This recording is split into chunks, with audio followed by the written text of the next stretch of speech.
Hello everyone, I am Abhishek and you are watching Bioscanner. आज के video lesson में हम पढ़ेंगे क्लास एस्कोमाइसीटीज के बारे में। आपको याद होगा कि प्रीवियस वीडियो लेसन में हमने फंजाई का क्लासिफिकेशन स्टार्ट किया था और वहाँ पर हमने क्लास फाइकोमाइसीटीज के बारे में पढ़ लिया था। क्लास एस्कोमाइसीटीज एक ग्रुप है फंजाई का जिसके अंदर हायर फंजाई को रखा गया है। ये फंजाई वो होती है जिनके अंदर सेप्टा की फॉर्मेशन होती है। क्लास एस्कोमाइसीटीज के अंदर कुछ ऐसी स्ट्रक्चर्स बनती हैं जिनको हम एस्कस कहते हैं और उन्हीं की वजह से इस क्लास का नाम एस्कोमाइसीटीज रखा गया है। आज के वीडियो लेसन में हम क्लास एस्कोमाइसीटीज के अंदर बनने वाली अलग अलग टाइप की फ्रूटिंग बॉडीज के बारे में भी पढ़ेंगे। तो आज के वीडियो लेसन को आप बहुत ही ध्यान से देखिएगा, कोई भी पार्ट आप मिस मत करिएगा। अगर आपको मेरा वीडियो लेक्चर अच्छा लगता है तो आप मेरे वीडियो लेक्चर को लाइक ज़रूर करिएगा। अगर आप मेरे यूट्यूब चैनल पर पहली बार आए हैं तो मेरे यूट्यूब चैनल को सब्सक्राइब भी जरूर करिएगा। तो चलिए स्टार्ट करते हैं आज का वीडियो लेसन। आइए पढ़ते हैं। Welcome back children. चलिए स्टार्ट करते हैं आज का वीडियो लेसन और पढ़ते हैं एस्कोमाइसीटीज के बारे में। क्लास एस्कोमाइसीटीज को शुरू करने से पहले थोड़ा सा हम क्लासिफिकेशन रिवाइज कर लेते हैं फंजाई का, जिससे आपको पुरानी चीज़ें याद आ जाएं और आगे आपको कोई दिक्कत ना हो। फंजाई को हमने क्लासीफाई किया था दो ग्रुप्स में on the basis of sexual reproduction. Sexual reproduction के आधार पर हमने फंजाई के दो ग्रुप्स बनाए थे। पहला ग्रुप हमने बनाया था जिसके अंदर सेक्चुअल रिप्रोडक्शन एब्सेंट था और दूसरा ग्रुप हमने ऐसी फंजाई का बनाया था जिनके अंदर सेक्चुअल रिप्रोडक्शन मिल रहा था। जिन ग्रुप्स के अंदर सेक्चुअल रिप्रोडक्शन एब्सेंट था उनको हमने कहा ड्यूटेरोमाइकोटिना। इसकी हमने दूसरी क्लास बनाई जिस क्लास का नाम हमने रख दिया ड्यूटेरोमाइसीटीज। क्लास ड्यूटेरोमाइसीटीज को हम फंजाई इम्परफेक्टी भी कहते हैं और इस क्लास के अंदर हम उन सारे के सारे फंजाई को रख देते हैं जिनके अंदर सेक्चुअल रिप्रोडक्शन हमें नहीं मिलता है। उसके बाद में जो हमने दूसरा ग्रुप बनाया उसके अंदर हमने सारी की सारी फंजाई रख दी जिनके अंदर सेक्चुअल रिप्रोडक्शन मिल रहा था। सेक्चुअल रिप्रोडक्शन मिलने के बाद भी हमने देखा कि कुछ फंजाई जो है उनका जो माइसीलियम है उसके अंदर जो हाइफा है वो सेप्टेट है और कुछ फंजाई के अंदर जो हाइफा है वो एसेप्टेट है। यानी कुछ फंजाई का जो हाइफा है उसके अंदर सेप्टा प्रेजेंट है और कुछ के अंदर सेप्टा प्रेजेंट नहीं है। तो यहाँ पर हमने सेक्चुअल रिप्रोडक्शन जिन फंजाई में मिल रहा है उनको on the basis of septa दो क्लासेस में डिवाइड किया। एक क्लास को हमने कहा फाइकोमाइसीटीज। फाइकोमाइसीटीज के अंदर हमने उन सारी की सारी फंजाई को रख दिया जिनके अंदर माइसीलियम में एसेप्टेट हाइफा मिल रहे थे, यानी इनके पास जो हाइफा है उसके पास सेप्टा या सेप्टम नहीं है। तो इन फंजाई को हमने कहा फाइकोमाइसीटीज। इन फंजाई को लोअर फंजाई या एल्गल फंजाई भी कहा जाता है क्योंकि इनमें से कुछ मेंबर्स के पास जो सेल वॉल होती है वो सेलुलोज की बनी हुई होती है। अब दूसरी क्लास हमने बनाई उन फंजाई की जिनके अंदर माइसीलियम के अंदर जो हाइफा है वो सेप्टेट है, यानी उनका जो हाइफा है उनके अंदर सेप्टा प्रेजेंट है। सेप्टा की प्रेजेंस के बेसिस पर जो हमने ग्रुप बनाया उसको हमने कहा यूमाइसीटीज। यूमाइसीटीज को हम हायर फंजाई भी कहते हैं। हायर फंजाई के अंदर हमने सारी की सारी सेप्टेट फंजाई को रख दिया है। जो हायर फंजाई है यानी यूमाइसीटीज जो है उसके अंदर भी हमने दो क्लासेस बनाई। सबसे पहली क्लास बनाई हमने एस्कोमाइसीटीज और दूसरी क्लास बनाई हमने बेसिडियोमाइसीटीज। ये आप पढ़ चुके हैं कि जो क्लास फाइकोमाइसीटीज है इसको यूज किया था एंगलर एंड प्रेंटिल ने और बेंथम एंड हुकर का जो क्लासिफिकेशन है उसमें क्लास फाइकोमाइसीटीज को पूरी तरह से हटा दिया गया है। क्लास फाइकोमाइसीटीज के अंदर दो क्लासेस हैं जिनको हम स्टडी करते हैं, ओमाइसीटीज एंड जाइगोमाइसीटीज। इन दोनों क्लासेस के बारे में हमने प्रीवियस वीडियो लेसन में पढ़ लिया था। आज हम पहुंच गए हैं क्लास एस्कोमाइसीटीज के ऊपर। तो इससे पहले कि हम क्लास एस्कोमाइसीटीज को स्टार्ट करें हम थोड़ा सा क्लासिफिकेशन का एक ट्रिक याद कर लेते हैं जिसकी हेल्प से फंजाई का क्लासिफिकेशन पढ़ना आपको ईजी हो जाएगा। तो इस ट्रिक में एक छोटी सी मैं आपको कहानी बता देता हूँ। कहानी यह है कि आपने ज़ॉम्बीज़ की मूवी देखी होगी। ज़ॉम्बीज़ जो होते हैं वो इंसानों का खून पीते हैं, इंसानों को काटते हैं और एक बीमारी करते हैं जिससे दूसरा इंसान भी ज़ॉम्बी में बदल जाता है। यानी ये खून पिएंगे, काट लेंगे और दूसरे इंसान को ज़ॉम्बी में बदल देंगे। तो आपके घर में अगर ज़ॉम्बी आ जाए, आपके घर में ज़ॉम्बी एंटर करे और वो पहले से ही खून पी के आया हो तो वो दूसरा खून पीने के लिए ही आपके घर में एंटर करेगा। तो यहाँ पर एक सेंटेंस आपको लिखा गया है, इस सेंटेंस को आप पढ़िए, समझिए और इस सेंटेंस के बेसिस पर आप फंजाई का पूरा जो क्लासिफिकेशन है जो आपके सिलेबस में है वो याद कर सकते हैं। तो सेंटेंस ये है, drinking fat and old zombie entered and asked blood. यानी कि पहले से ही एक ज़ॉम्बी था जो ड्रिंक कर रहा था, ब्लड वो पी रहा था, वो बहुत मोटा हो गया था खून पी के बूढ़ा भी था, वो आपके घर में आया, घर में उसने एंट्री की और एंट्री करने के बाद में उसने आपसे ब्लड मांगा, ब्लड की मांग की। तो ये जो पूरा सेंटेंस है, इसके जो फर्स्ट लेटर्स हैं, इससे आप पूरा का पूरा जो फंजाई का क्लासिफिकेशन है वो याद कर सकते हैं। इसकी पूरी सीक्वेंस आप याद रख पाएंगे। ड्रिंकिंग में जो डी है, डी फॉर ड्यूटेरोमाइकोटिना। ड्यूटेरोमाइसिटीज़ के अंदर आप रखेंगे उन फंजाई को जिनके अंदर सेक्सुअल रिप्रोडक्शन एब्सेंट है। फैट यानी F फॉर फाइकोमाइसिटीज़। फाइकोमाइसिटीज़ को हमने दो क्लासेस पढ़ लिए हैं, ओमाइसिटीज़ एंड जाइगोमाइसिटीज़। यहाँ पर O लिया गया है ओमाइसिटीज़ के लिए और Z यूज किया गया है जाइगोमाइसिटीज़ के लिए। इसके बाद में एंटर्ड यानी ये जो फंजाई है, ये जो ग्रुप है, इस ग्रुप का नाम है यूमाइकोटिना। जैसे कि हमने पहला ग्रुप बनाया था ड्यूटेरोमाइकोटिना, दूसरा ग्रुप हमने बनाया है यूमाइकोटिना। यूमाइकोटिना के अंदर हमने रखी हुई है एस्कोमाइसिटीज़ एंड बेसिडियोमाइसिटीज़। एस्कोमाइसिटीज़ आस्क्ड का जो ए है उससे आप ले लेंगे एस्कोमाइसिटीज़ और जो ब्लड का भी है इससे आप ले लेंगे बेसिडियोमाइसिटीज़। तो drinking fat and old zombie entered and asked blood, इस सेंटेंस से आप पूरा क्लासिफिकेशन लर्न कर सकते हैं। ये ट्रिक है, अगर आपको इस ट्रिक के बिना याद हो जाता है तो वेल एंड गुड, बहुत अच्छा है, और अगर आपको इस ट्रिक की हेल्प से याद हो जाता है तो मेरा ये प्रयास सक्सेसफुल माना जाएगा।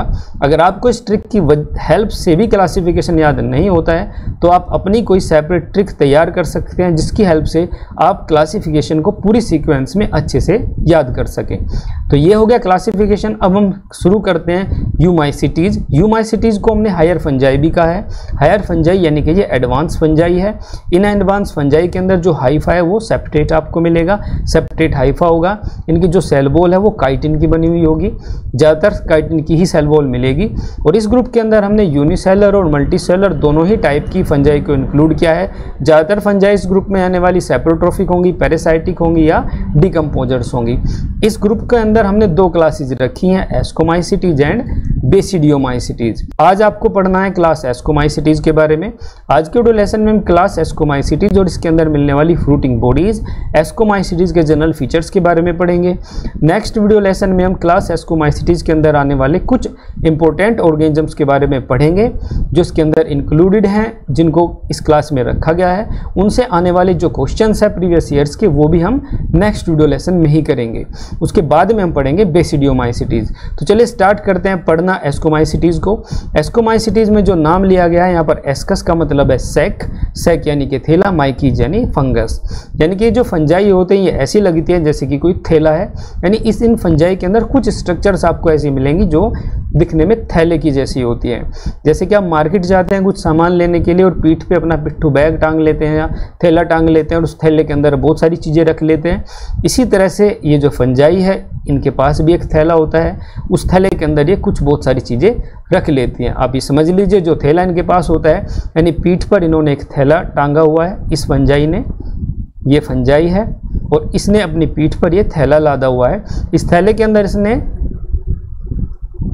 काउंटिंग कर लेना, इस थैले के अंदर इसने 8 कोकोनट रखे हुए हैं, यानी 8 कोकोनट ये जो फंजाई है इस सैक के अंदर कैरी कर रही है। तो ये चीज़ आप याद रखिएगा। इस छोटे से एग्जाम्पल की हेल्प से आप एस्कोमाइसिटीज को याद रख पाएंगे। एस्कोमाइसिटीज फंजाई का वो ग्रुप है जिसके पास सैक लाइक स्ट्रक्चर्स होती हैं जिनको हम एस्कस बोलते हैं, और उस एस्कस के अंदर वे 8 कोकोनट कैरी करके चलते हैं। यानी कि एक ऐसी फंजाई है जो चल रही है और उसकी पिट्ठू बैग लदा हुआ है पीठ पर और उसके अंदर उसने 8 नारियल रखे हुए हैं। अभी 8 नारियल क्या इनका फंक्शन है ये अभी हम पढ़ेंगे थोड़ी देर बाद। तो अब हम एस्कोमाइसिटीज के और फीचर्स के बारे में पढ़ लेते हैं। इस क्लास के अंदर आने वाली जितने भी फंजाई होते हैं वो सारी की सारी पिगमेंटेड होती हैं, वेरियसली कलर्ड होती हैं और अलग अलग कलर में ये आपको दिखाई देती हैं। इसी वजह से इनको पिगमेंटेड मोड्स भी कहा जाता है। ये चीज़ आपको याद रखनी है। मोड ऑफ न्यूट्रिशन इनके अंदर वही होगा बेसिक जो सारी फंजाई के अंदर होता है, सेप्रोट्रोफिक, डिकम्पोजर्स ये होते हैं। कुछ स्पेसीज इनकी पैरासाइटिक भी होती हैं। क्योंकि ये हायर फंजाई हैं तो इनके अंदर जो माइसीलियम है वो सेप्टेट हाइफा वाला होगा, यानी सेप्टा उसके अंदर प्रेजेंट होंगे। यहाँ पर आप एक माइसीलियम देख रहे हैं, इसके अंदर यहाँ पर बीच में सेप्टा आप देख पा रहे होंगे, तो ये सेप्टेट होते हैं। अब इस ग्रुप के अंदर हमने कुछ यूनिसेलर फंजाई को भी इंक्लूड किया है, जैसे कि ईस्ट का जो बायोलॉजिकल नेम है वो होता है सैक्रोमाइसीज सर्विसियाई। तो सैक्रोमाइसीज सर्विसियाई यानी ईस्ट को हमने इस क्लास के अंदर इंक्लूड किया हुआ है यूनिसेलर होने के बावजूद, क्योंकि ईस्ट के अंदर भी एस्कस बनते हैं, यानी अपनी पीठ पर जो थैला है वो ईस्ट भी लाद के चलता है। अब ये जो है जो फंजाई है यानी कि जो ईस्ट है यूनिसेलर है, तो यूनिसेलर होने की वजह से इसके अंदर माइसीलियम जैसी कोई स्ट्रक्चर आप नहीं देख पाएंगे। लेकिन कई बार ये जो फंजाई होती है यूनिसेलर फंजाई एक के बाद एक साथ इस तरह से फिलामेंट की फॉर्म में अरेंज हो जाते हैं, यानी एक एक सेल इनकी एक के बाद एक एक करके एक साथ अरेंज हो जाती है और हमें ये माइसीलियम की फॉर्म में दिखाई देना शुरू हो जाती है। इस स्ट्रक्चर को हम कहते हैं सूडोमाइसीलियम। तो माइसीलियम नहीं है, ये झूठा माइसीलियम है, इसलिए इसका नाम हमने रख दिया सूडोमाइसीलियम। जो एस्कोमाइसिटीज की हायर फंजाई हैं, जो मल्टीसेलुलर फंजाई हैं, उनका जो माइसीलियम है उसके अंदर आपको सेप्टा की फॉर्मेशन मिलेगी और सेप्टा के अंदर सेप्टल पोर्स मिलेंगे। इन सेप्टल पोर्स के थ्रू जो सेल्स हैं उनमें बहुत सारे सब्सटेंसेस का एक्सचेंज होता रहता है। यहाँ पर आपको सेल मिलेगी काइटिन की बनी हुई। और एक चीज़ आपको बहुत इंपॉर्टेंट समझ लेनी है, यहाँ पर आपको किसी भी तरह की कोई भी मोटाइल स्ट्रक्चर यहाँ पर नहीं मिलेगी, यानी कि आपको एसेक्सुअल रिप्रोडक्शन में मिलने वाले फ्लैजिलेटेड ज़ूस्पोर्स भी यहाँ पर नहीं मिलेंगे और यहाँ पर आपको प्लेनोगैमेट्स भी नहीं मिलेंगे जो कि मोटाइल होते हैं। इसी वजह से जब आप सेक्सुअल रिप्रोडक्शन पढ़ेंगे एस्कोमाइसिटीज़ के अंदर तो वहाँ पर आपको प्लेनोगैमेटिक कोपुलेशन का मेथड एब्सेंट मिलेगा। तो ये कुछ बेसिक फीचर्स हैं एस्कोमाइसिटीज़ के जो अभी तक आपने समझे।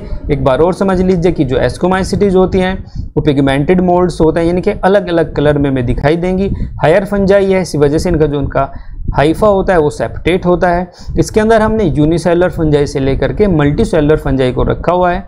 यूनिसेलुलर फंजाई यानी कि ईस्ट को हमने इसी में रखा हुआ है क्योंकि एस्कोमाइसिटीज़ के अंदर कुछ थैले जैसी स्ट्रक्चर बनती हैं और वो थैले जैसी स्ट्रक्चर यूनिसेलुलर होने के बावजूद भी ईस्ट में आपको मिलती हैं।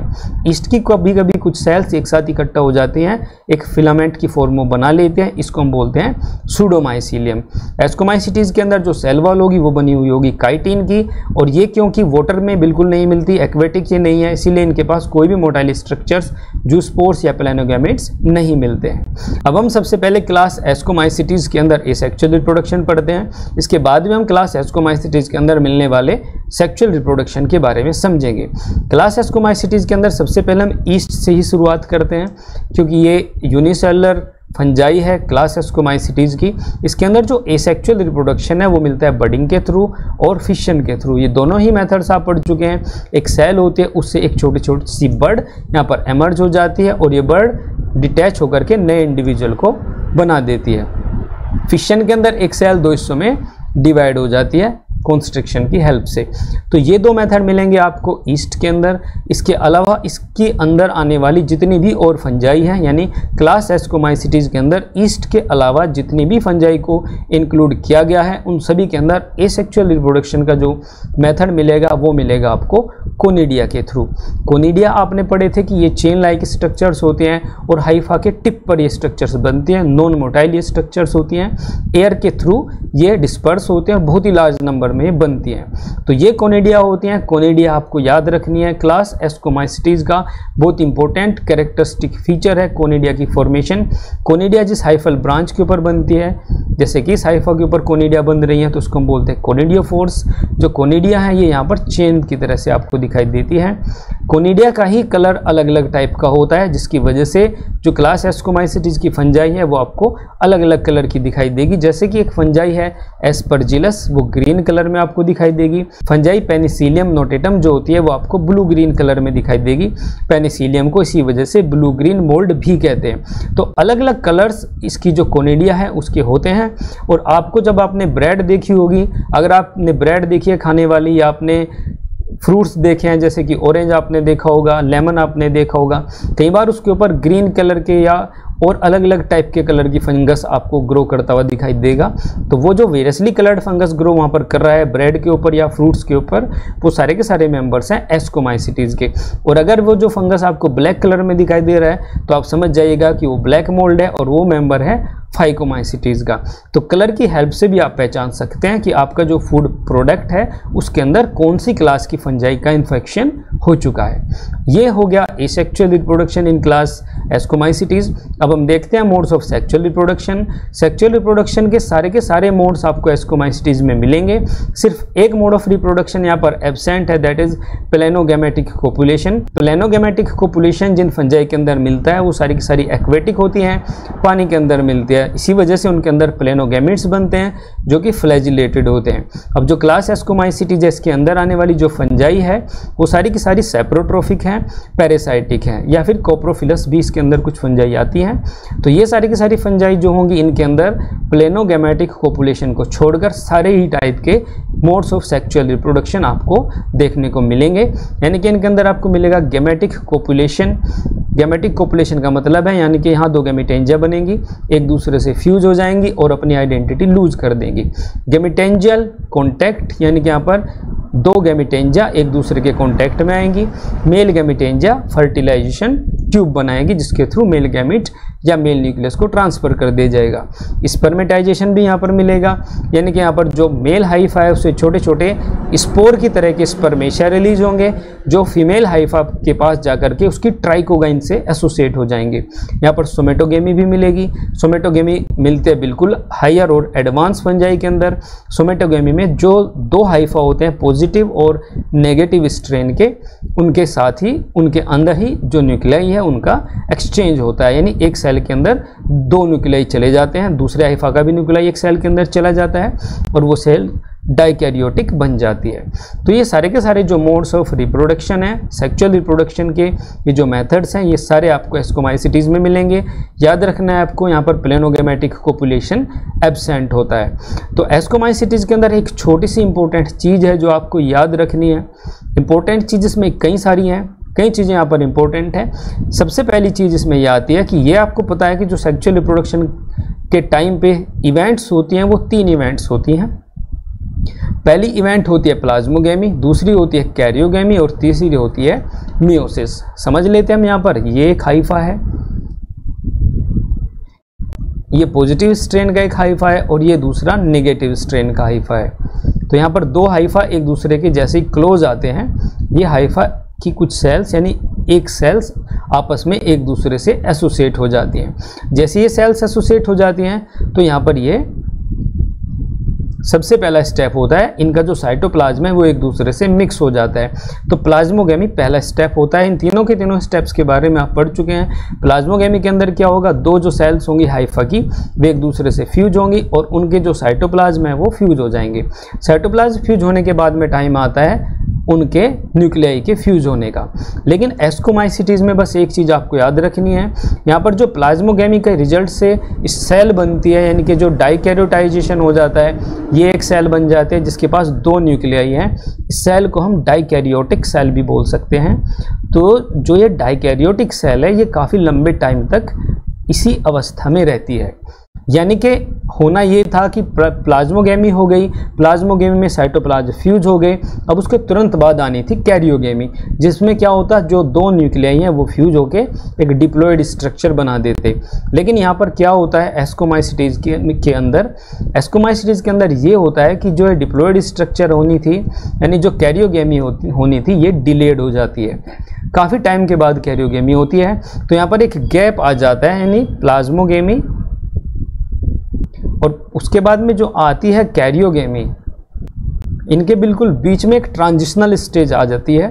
ये जो ट्रांजिशनल स्टेज होते हैं ये थोड़ी लंबी चलती है, यानी कि जनरली होता यह है कि दो सेल आपस में फ्यूज हो गई, उनका जो साइटोप्लाज्म है वो फ्यूज हो गया, उसके बाद में उनके न्यूक्लियाई फ्यूज हो जाते हैं। लेकिन यहाँ पर दो सेल्स के फ्यूज होने के बाद में जो डाइकैरियोन बन जाता है, डाइकैरियोटिक सेल हमारी आ जाती है, वो थोड़ी रुकती है यानी थोड़ा लंबे टाइम के लिए वो बनी रहती है, उनके न्यूक्लियाई फ्यूज होने में थोड़ा टाइम लेता है, यानी कैरियोगेमी जो होती है वो डिले हो जाती है। तो ये जो इंटरमीडिएट फेज बनती है इसको बोलते हैं डाइकैरियो फेज, और इस तरह से जो सेल बन जाते हैं उसको बोलते हैं हम डाइकैरियोटिक सेल। तो डाइकैरियोटिक सेल के पास दो न्यूक्लियाई हैं जिसको हम N+N से रिप्रेजेंट करते हैं। एस्कोमाइसिटीज के अंदर ये थोड़े लंबे टाइम तक जो सेल्स होती हैं वो डाइकैरियो फेज में बनी रहती हैं। तो डाइकैरियो फेज में जब ये बनी रहती हैं थोड़े टाइम तक इसी तरह से ये सेल्स ग्रो करती रहती है और बहुत सारी जो सेल्स होते हैं वो डाइकैरियोटिक कंडीशन में बन जाती हैं। डाइकैरियोटिक कंडीशन में आने के बाद में जो डाइकैरियोटिक सेल होते हैं उसको हम बोलते हैं एस्कस मदर सेल। यानी कि ये एक सेल है जो कि डाइकैरियोटिक कंडीशन में है, इसके पास 2 न्यूक्लियाई हैं। इस सेल को हम बोलते हैं एस्कस मदर सेल। ये जो एस्कस मदर सेल है काफ़ी टाइम तक इसी कंडीशन में रहती है और कुछ टाइम बाद, कुछ टाइम इसी फेज में यानी डाइकैरियो फेज में बिताने के बाद में इसके जो 2 न्यूक्लियाई हैं ये आपस में फ्यूज हो जाते हैं और उनके फ्यूज होने से एक डिप्लॉयड न्यूक्लियस बन जाता है। तो इन दोनों को मैं यहाँ से इरेज कर रहा हूँ और यहाँ पर एक बड़ा न्यूक्लियस बना देता हूँ। तो सेकंड स्टेप ये आता है कि ये जो एस्कस मदर सेल है इसके अंदर एक डिप्लॉयड न्यूक्लियस हो जाता है। एक जो डिप्लॉयड न्यूक्लियस है अब इसमें अगली स्टेज आएगी यानी कि जो थर्ड स्टेज आती है दैट इज मियोसिस। इससे मियोसिस होता है और मियोसिस के थ्रू यहाँ पर 4 हैप्लॉयड न्यूक्लियाई बन जाते हैं। तो अब यहाँ पर मैं 4 हैप्लॉयड न्यूक्लियाई बना देता हूँ। तो ये 4 हैप्लॉयड न्यूक्लियाई अब बन चुके हैं एस्कस मदर सेल के अंदर। ये 4 हैप्लॉयड जो न्यूक्लियाई हैं ये इनका माइटोसिस होता है और माइटोसिस होकर के एक न्यूक्लियाई से दूसरा न्यूक्लियाई बन जाता है। तो यहाँ पर इस तरह से हमारे पास टोटल 8 न्यूक्लियाई होते हैं। यानी इस कंडीशन में जो एस्कस मदर सेल है उसके अंदर 8 हैप्लॉयड स्पोर्स बन जाते हैं। इन स्पोर्स को हम बोलते हैं एस्कोस्पोर्स। तो जो क्लास एस्कोमाइसिटीज है उसके अंदर 8 हैप्लॉयड स्पोर्स बनते हैं एक डाइकैरियोटिक सेल के अंदर, जिस डाइकैरियोटिक सेल को हम बोलते हैं एस्कस मदर सेल। और इन एस्कोस्पोर्स बनने की वजह से इसका नाम रखा है एस्कोमाइसिटीज। और यही वो 8 कोकोनट थे जिनको मैं बोल रहा था कि ये थैले के अंदर 8 कोकोनट हैं और ये फंजाई कैरी कर रही है उनको। तो यही वो कोकोनट्स हैं। तो इस तरह से आपने देखा है यहाँ पर 8 न्यूक्लियाई बन गए हैं या 8 एस्कोस्पोर्स बन गए क्लास एस्कोमाइसिटीज के अंदर। अब हमारे सामने क्वेश्चन ये है कि ये जो 8 न्यूक्लियाई हैं ये किस तरह के स्ट्रक्चर्स के अंदर कहाँ पर मौजूद होते हैं। तो सबसे पहले आप ये समझ लीजिए कि हमारे पास एक सेल है जिसको हमने कहा है एस्कस मदर सेल या एस्की। एस्कस मदर सेल के अंदर हमारे पास हैं 8 न्यूक्लियाई 3, 4, 5, 6, 7 एंड 8। तो इसकी जो शेप होती है एस्की या एस्कस मदर सेल की जो शेप होती है वो क्लब शेप्ड होती है। यानी जैसे आप यहाँ पर एक मुगदर देख रहे हैं, जो हमारे देसी पहलवान होते हैं मुगदर की हेल्प से एक्सरसाइज करते हैं, इसको घुमाते हैं, इसकी हेल्प से वर्कआउट करते हैं। इसकी जो शेप होती है इसी शेप में जो एस्कस मदर सेल होती है वो रहती है और उसके अंदर 8 एस्कोस्पोर्स होते हैं। तो जो एस्कस मदर सेल है इसको अब हम बोलते हैं एस्की, ASCIS की, या फिर हम इसको बोलते हैं सिंपली एस्कस। तो यहाँ पर जो एक एस्कस है उसके अंदर 8 एस्कोस्पोर्स आपको मिलेंगे और इस तरह की बहुत सारी एस्कस मदर सेल्स या एस्कस आपको मिलेंगे क्लास एस्कोमाइसिटीज के अंदर मिलने वाले ऑर्गेनिजम्स के अंदर। जिस स्ट्रक्चर के अंदर ये सारी की सारी एस्कस अरेंज्ड रहेंगी उसको हम बोलते हैं फ्रूटिंग बॉडी। अब ये फ्रूटिंग बॉडी क्या बला है पहले आपको ये समझा देता हूँ। यहाँ पर आप ये इमेज देखिए, इस इमेज में आप एक फंजाई देख रहे हैं नीचे ग्रो कर रही है और इसके ऊपर यहाँ पर एक कैप या टोपी की जैसी स्ट्रक्चर आपको दिखाई दे रही है। ये इसके बिल्कुल टॉप में है। ये जो स्ट्रक्चर आपको बिल्कुल टॉप पे दिखाई दे रही है जैसे किसने कोई टोपी पहन रखी हो, इस स्ट्रक्चर को बोलते हैं फ्रूटिंग बॉडी। ये एक फंजाई की फ्रूटिंग बॉडी है। अगर आप इस फ्रूटिंग बॉडी को पलट कर देखेंगे तो आपको इसके अंदर बहुत सारे माइसीलियम दिखाई देंगे और उन माइसीलियम के बीच में ही आपको एस्कस दिखाई देंगी। तो जो एस्कस अभी बनी है जिनके अंदर 8 एस्कोस्पोर्स हैं वो सारे की सारी जो एस्कस हैं वो जिस स्ट्रक्चर के अंदर अरेंज्ड आपको दिखाई देंगी उसको हम बोलते हैं फ्रूटिंग बॉडी या एस्कोकार्प। यहाँ पर आप देखिए, यहाँ पर एक स्ट्रक्चर आप देख पा रहे होंगे एक फंजाई की। यहाँ पर आपको ये एक पूरी की पूरी स्ट्रक्चर दिखाई दे रही है जो एक कप के जैसी है, बिल्कुल ये कप की तरह की एक स्ट्रक्चर है। इस पूरी की पूरी स्ट्रक्चर को हम बोलते हैं फ्रूटिंग बॉडी। और इस फ्रूटिंग बॉडी के अंदर यहाँ पर आप ये देख पा रहे हैं ये इस तरह से कुछ क्लब शेप स्ट्रक्चर्स हैं। इन क्लब शेप स्ट्रक्चर्स को हम बोलते हैं एस्कस या एस्की। इन एस्की के अंदर आपको मिलेंगे 8 एस्कोस्पोर्स। तो ये अरेंजमेंट होता है एस्कोस्पोर्स का या एस्की का फंजाई के अंदर। तो अभी तक आप ये समझ गए होंगे कि जो फंजाई है, फंजाई के अंदर जो एस्की अभी बनी है या जो एस्कस बनने हैं वो फ्रूटिंग बॉडी के अंदर अरेंज्ड रहते हैं। अभी तक हमने क्लास एस्कोमाइसिटीज के अंदर सेक्सुअल रिप्रोडक्शन के टाइम पर जो जो स्टेप्स पढ़े या जो जो चीज़ें पढ़ी, मैं एक बार आपको फिर से वो रिवाइज करा देता हूँ। सबसे पहले हमने ये समझा कि यहाँ पर हमारे पास एक स्पोर होता है, इस स्पोर को हम बोलेंगे पॉजिटिव स्ट्रेन का स्पोर।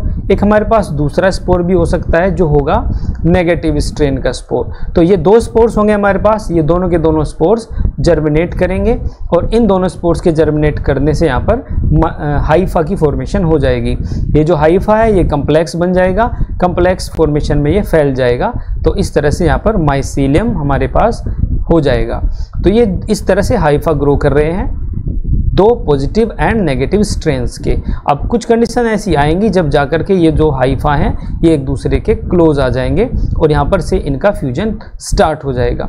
तो यहाँ पर जो कंडीशन है जो एक हाइफा के फ्यूज होने से स्टार्ट होती है, वहाँ से हमारे सेक्सुअल रिप्रोडक्शन के स्टेप शुरू होते हैं। ये जो हाइफा हैं ये ग्रो कर रहे थे दो फंजाई के, एक पॉजिटिव स्ट्रेन का था, एक नेगेटिव स्ट्रेन का था। पॉजिटिव स्ट्रेन का पॉजिटिव स्ट्रेन वाले स्पोर से बना था और नेगेटिव स्ट्रेन का नेगेटिव स्ट्रेन के स्पोर के जर्मिनेशन से बना था। दोनों हाइफा ग्रो कर रहे थे, दोनों हाइफा एक दूसरे के क्लोज आ गए। अब दोनों हाइफा के अंदर जो सेल्स हैं वो सारी की सारी सेल्स हैप्लोइड हैं, उनके पास एक सिंगल न्यूक्लियस है। अब दोनों के फ्यूज होने से एक सेल की स्ट्रक्चर बन गई और ये जो सेल थी यहाँ पर, ये हमारे पास एक सेल है। इस सेल के अंदर कंडीशन आ गई कि यहाँ पर दो न्यूक्लियाई हो गए। तो दो न्यूक्लियाई यहाँ पर हो गए तो सबसे पहला स्टेप आया प्लाज्मोगेमी। प्लाज्मोगेमी के अंदर हुआ ये कि इनके जो साइटोप्लाज्म है वो फ्यूज हो गए। प्लाज्मोगेमी के बाद में कायदे से होनी थी कैरियोगेमी। कैरियोगेमी यहाँ पर हो गई डिलेड, यानी थोड़े टाइम के लिए कैरियोगेमी नहीं हुई। अब कैरियोगेमी नहीं हुई तो हमारे पास एक सेल आ गई ऐसी जिसके पास दो न्यूक्लियाई हैं। जिस सेल के पास दो न्यूक्लियाई हैं इस सेल को हमने कहा डाइकैरियोटिक सेल और इस फेज को हमने कहा डाइकैरियोफेज, क्योंकि ये फेज़ थोड़ा लंबा चलती है क्लास एस्कोमाइसिटीज़ के अंदर। ये फेज़ काफ़ी टाइम तक ऐसे ही इसी कंडीशन में ये जो सेल है ये रहती है। अब जैसे ही ये डाइकैरियोफेज यहाँ पर ओवर होती है, इस सेल के अंदर जो न्यूक्लियाई हैं वो आपस में फ्यूज़ हो जाते हैं। फ्यूज होने के बाद में यहाँ पर जो कंडीशन बनती है वो हो जाती है डिप्लॉयड कंडीशन, यानी कि ये जो न्यूक्लियस है इसके अंदर ये डिप्लॉयड न्यूक्लियस होता है। अब जो ये सेल थी डाइकैरियोफेज में, जो डाइकैरियोटिक सेल थी, इसको हम बोलते हैं एस्कस मदर सेल। ये नाम आपको याद रखने हैं जिससे आपको कोई भी कंफ्यूजन ना हो। तो ये जो सेल है इसको हमने कहा एस्कस मदर सेल। अब इस एस्कस मदर सेल के अंदर जो न्यूक्लियस है वो डिप्लॉयड कंडीशन में है। नेक्स्ट स्टेप ये होगा कि जो एस्कस मदर सेल है इसका जो डिप्लॉयड न्यूक्लियस है वो 4 हैप्लॉयड न्यूक्लियाई में डिवाइड हो जाएगा। 4 हैप्लॉयड न्यूक्लियाई इससे बनेंगे, यानी कि यहाँ पर हो जाएगा मियोसिस। जो नेक्स्ट स्टेप है यहाँ पर वो हो गया है कैरियोगेमी के बाद में मियोसिस का स्टेप आता है। तो एस्कस मदर सेल के अंदर अब 4 हैप्लॉयड न्यूक्लियाई है। अब अगला स्टेप यहाँ पर होगा, जो ये हैप्लॉयड न्यूक्लियाई है एक एक हैप्लॉयड न्यूक्लियाई माइटोटिकली डिवाइड करेगा और माइटोटिकली डिवाइड करके एक न्यूक्लियाई से 2 न्यूक्लियाई बन जाएंगे। तो यहाँ पर इस तरह से 4 से हमारे पास हो गए 8 न्यूक्लियाई। अब जो ये एस्कस मदर सेल है जिसके अंदर ये 8 न्यूक्लियाई हैं, इसको हम बोलते हैं एस्की या एस्कस। एस्की है प्लूरल के लिए और एस्कस है सिंगुलर के लिए। ये जो एस्कस होती है ये क्लब शेप्ड होती है, यानी कि जैसे एक मुगदर होती है उस टाइप की होती है, एक क्लब शेप्ड स्ट्रक्चर होती है, रेक्टेंगुलर या ओवल भी ये हो सकती है। अब ये जो एक एस्कस है इसके अंदर आपको मिलेंगे 8 हैप्लॉयड न्यूक्लियाई। इन हैप्लॉयड न्यूक्लियाई को बोलते हैं हम एस्कोस्पोर्स। तो इस तरह से एक एस्कस मदर सेल का ट्रांसफॉर्मेशन हो गया है एस्कस में, जो कि है क्लब शेप्ड, और इस एस्कस के अंदर है 8 हैप्लॉयड एस्कोस्पोर्स। एस्कोस्पोर्स की फॉर्मेशन होने की वजह से ही जो क्लास है एस्कोमाइसिटीज, ये नाम इसको दिया गया। अब यहाँ पर ये आपने सिर्फ एक सेल देखे, यानी कि ये जो हमने यहाँ से प्रोसेस स्टार्ट किया था, ये जो सेल है यहाँ पर इसके अंदर एस्कस की फॉर्मेशन हो गई है। तो एक एस्कस यहाँ पर आ गया है। इस तरह की बहुत सारे एस्कस एक फंजाई के अंदर ग्रो करेंगे, यानी बहुत सारे एस्कस उस फंजाई के अंदर आपको देखने को मिलेंगे। तो यहाँ पर मैं एक और छोटा सा डायग्राम बना देता हूँ। एक ये एस्कस ग्रो कर रहा है, एक ये ग्रो कर रहा है। तो इस तरह से बहुत सारी एस्कस आपको एक फंजाई के अंदर ग्रो करते हुए दिखाई देंगे। तो जो सारे के सारे एस्कस जहाँ पर अरेंज्ड होंगे, जिस स्ट्रक्चर में ये सारे के सारे एस्कस आप देख पाएंगे एक फंजाई के अंदर, उस स्ट्रक्चर को हम बोलते हैं फ्रूटिंग बॉडी या एस्कोकार्प। तो ये होती है एस्कोकार्प, ये चीज़ आपको याद रखनी है। यानी जहाँ पर बहुत सारे एस्कस होंगे एक साथ एक ग्रुप में, वो सारे के सारे अरेंज्ड होंगे, उस ग्रुप को हम बोलेंगे उस फंजाई की फ्रूटिंग बॉडी। अब जो फंजाई होती है यानी जो एस्कोमाइसिटीज होती हैं, एस्कोमाइसिटीज के अंदर अलग अलग टाइप की फ्रूटिंग बॉडीज होती हैं। जितनी भी एस्कोमाइसिटीज के मेंबर्स हमने देखे उनके अंदर हमें जो फ्रूटिंग बॉडीज है वो अलग अलग टाइप की मिली। तो 3 टाइप की फ्रूटिंग बॉडीज हमें पढ़नी है एस्कोमाइसिटीज के अंदर। First one is apothecium, second one is perithecium and third one is cleistothecium. तो मुझे उम्मीद है अभी तक फ्रूटिंग बॉडी क्या होती है, क्या एस्कोकार्प होते हैं, ये आपको समझ में आ गई होगी। यहाँ पर इस इमेज में भी एक फ्रूटिंग बॉडी बनाई हुई है। ये बिल्कुल ऊपर जो स्ट्रक्चर आप देख पा रहे हैं एक फंजाई के, ये इसकी टोपी जैसी स्ट्रक्चर जो दिख रही है इसको इसकी फ्रूटिंग बॉडी कहते हैं। और इस फ्रूटिंग बॉडी के अंदर यहाँ पर बहुत सारे एस्कस प्रेजेंट है और इन एस्कस के अंदर क्या है 8 एस्कोस्पोर्स। तो इस तरह से ये अरेंजमेंट है और ये जो नीचे वाली स्ट्रक्चर है और इसके अंदर यहाँ पर बहुत सारे हाइफा प्रेजेंट है। तो ये तीनों टाइप की जो फ्रूटिंग बॉडीज हैं ये स्पोर प्रोड्यूसिंग स्ट्रक्चर्स होती है, यानी कि इससे स्पोर्स बनते हैं। और ये जो फ्रूटिंग बॉडीज आपको मिलेंगी ये आपको मिलेंगी क्लास एस्कोमाइसिटीज के अंदर और क्लास बेसिडियोमाइसिटीज के अंदर। तो ये भी चीज़ आपको याद रखनी है, यहाँ पर फ्रूटिंग बॉडीज की जो प्रेजेंस है सिर्फ 2 क्लासेस के अंदर है, इन क्लास एस्कोमाइसिटीज जो आज आप पढ़ रहे हैं, और नेक्स्ट वीडियो लेसन में जब आप पढ़ेंगे क्लास बेसिडियोमाइसिटीज वहाँ पर भी आपको फ्रूटिंग बॉडीज मिलेंगी। फ्रूटिंग बॉडी जो अपेयर होती हैं वो सेक्चुअल फेज में ही अपेयर होती हैं। तो सेक्चुअल फेज में फ्रूटिंग बॉडीज आपको एब्सेंट मिलेगी फाइकोमाइसिटीज के अंदर, क्योंकि फाइकोमाइसिटीज के अंदर जो हाइफा होता है वो एसेप्टेट होता है और फाइकोमाइसिटीज लोअर फंजाई है, बहुत ही छोटी सी स्ट्रक्चर होती है उसकी, उसको देखने के लिए आपको माइक्रोस्कोप की जरूरत पड़ेगी। इसके अलावा क्लास ड्यूट्रोमाइसिटीज में भी फ्रूटिंग बॉडीज आपको नहीं मिलेंगी, क्योंकि क्लास ड्यूट्रोमाइसिटीज के अंदर तो सेक्चुअल रिप्रोडक्शन ही एब्सेंट होता है। जब सेक्चुअल रिप्रोडक्शन ही नहीं होगा तो सेक्चुअल रिप्रोडक्शन की जो मेन स्पोर प्रोड्यूसिंग स्ट्रक्चर है फ्रूटिंग बॉडी वो यहाँ पर नहीं मिलेगी। तो ये बहुत ही इंपॉर्टेंट क्वेश्चन है फंजाई की, कौन सी क्लासेस में यहाँ पर जो फ्रूटिंग बॉडीज है वो एब्सेंट होते हैं। तो आपको याद रखना है fruiting bodies are absent in class deuteromycetes and class phycomycetes. तो 3 टाइप की फ्रूटिंग बॉडीज होती है, हम एक एक करके इन फ्रूटिंग बॉडीज को पढ़ेंगे।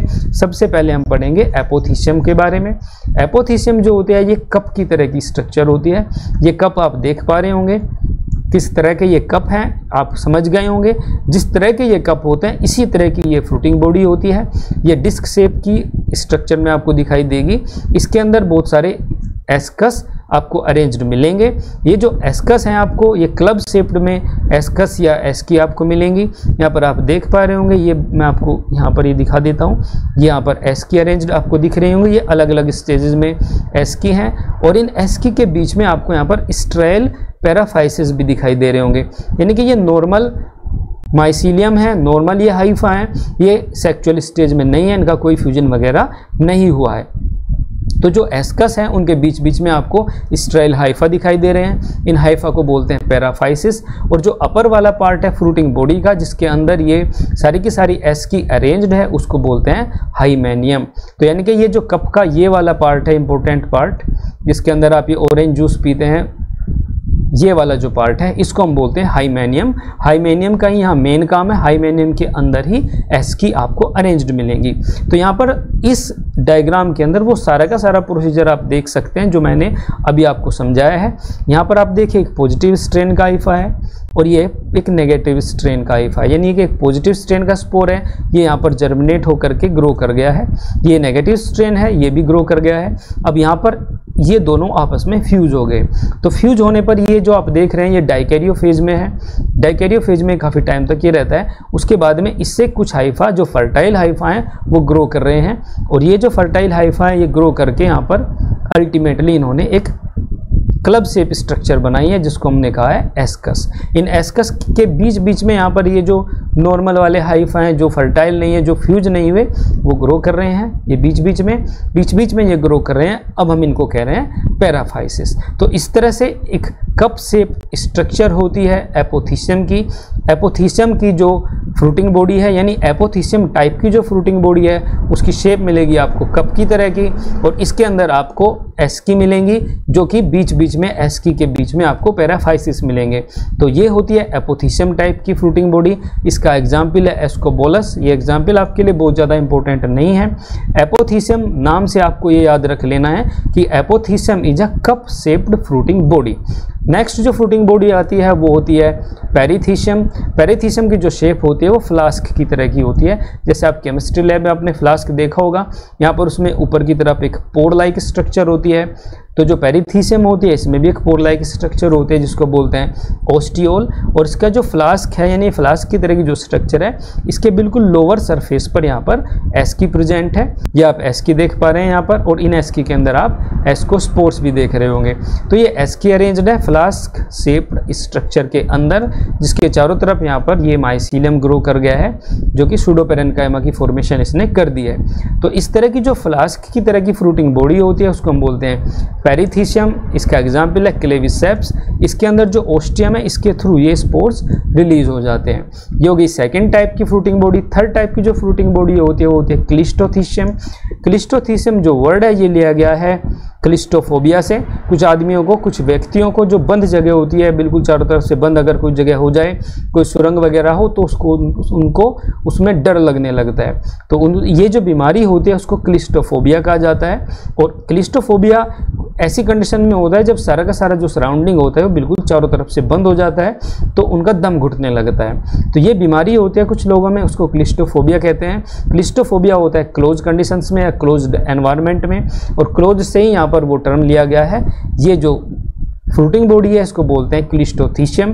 क्लिस्टोथीशियम का मतलब यह है कि ये स्फेरिकल है, गोल है, और पूरी तरह से चारों तरफ से ये बंद रहती है। यानी इसके अंदर से जब तक ये बनी हुई है, पूरी तरह से बरकरार है, इसके अंदर से कोई भी एस्कोस्पोर बाहर रिलीज नहीं होगा।